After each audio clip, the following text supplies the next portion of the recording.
فی گھنٹہ کی یونیفارم ویلاسٹی سے، یعنی اس کی ویلاسٹی 36 کلومیٹر فی گھنٹہ ہے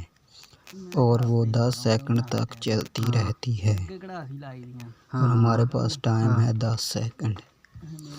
اور اس کے بعد ہے اس کا طے کردہ فاصلہ معلوم کیجیے۔ یعنی آپ کو پتہ ہے ایس کو فاصلے کے یعنی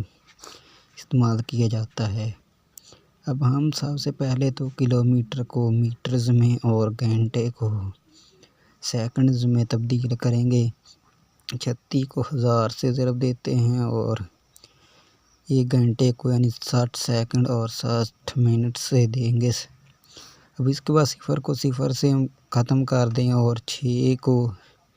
36 کے ساتھ 6 کا 36 اور جو باقی 6 نیچے بچتا ہے اس کو بھی اس 6 کے ساتھ مائنس کر دیں، تو اس کے بعد ہمارے پاس بچتا ہے